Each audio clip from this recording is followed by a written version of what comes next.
ये बात है सन 1198 की, जब भारत पर आक्रमण करके भारत की धन संपदा को लूटने वाले मोहम्मद गोरी का सेनापति बख्तियार खिलजी बहुत ज्यादा बीमार हो गया। उसके बड़े से बड़े हकीम भी उसे ठीक नहीं कर पा रहे थे और सभी हकीमों ने उसकी बीमारी के आगे हार मान ली। तब किसी ने खिलजी से कहा कि आप नालंदा विश्वविद्यालय के प्रमुख आचार्य से अपना इलाज करवा लो।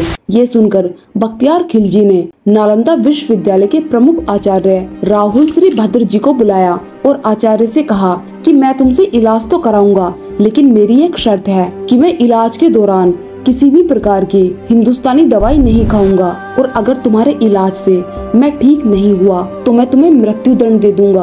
आचार्य ने खिलजी की ये शर्त मान ली और तब आचार्य ने खिलजी की बीमारी को देखा और उसके बाद वे वहाँ से चले गए। और अगले दिन आचार्य अपने साथ एक कुरान लेकर आए और उस कुरान को बख्तियार खिलजी को देते हुए कहा कि आप इस कुरान के इन पेजों को रोज पढ़े और कुरान देकर आचार्य वहाँ से चले गए। अब बख्तियार खिलजी ने रोज उस कुरान को पढ़ना शुरू कर दिया और उसकी हालत धीरे धीरे ठीक होने लगी और एक हफ्ते में ही वो पूरी तरह से ठीक हो गया। लेकिन इससे खुश होने की जगह खिलजी मन ही मन आचार्य से नफरत करने लगा और वो इस बात से तो बिल्कुल भी खुश नहीं था कि उसके इतने काबिल हकीम उसे ठीक नहीं कर पाए और उस आचार्य ने उसे बिना दवा के ही ठीक कर दिया। दरअसल हुआ ये था कि आचार्य ने कुरान के सभी पेपर पर एक ट्रांसपेरेंट आयुर्वेदिक दवाई लगा दी थी, जिससे वो दवाई कुरान पढ़ते समय उसके हाथों के सहारे शरीर में चली गई और उसे पता भी नहीं चला।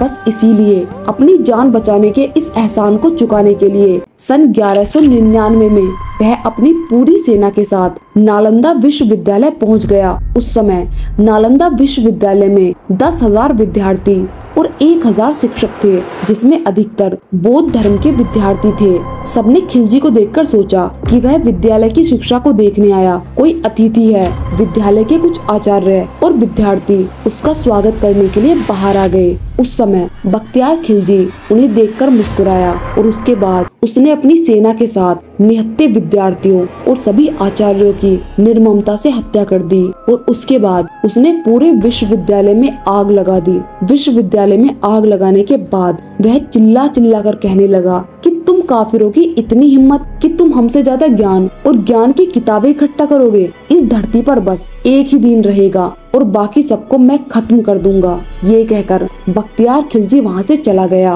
और वहाँ से जाते हुए उसने विक्रमशिला विश्वविद्यालय को भी जला दिया। कहते हैं कि नालंदा विश्वविद्यालय में इतनी किताबें थी कि नालंदा में 3 महीने तक आग जलती रही। इतना बड़ा नरसंहार करने के बाद हैरत की बात तो ये है कि उसी हत्यारे के नाम पर बिहार में बख्तियारपुर नामक एक जगह है जहाँ रेलवे जंक्शन भी है। तो बख्तियार खिलजी ने इस प्रकार अपनी जान बचाने का एहसान चुकाया।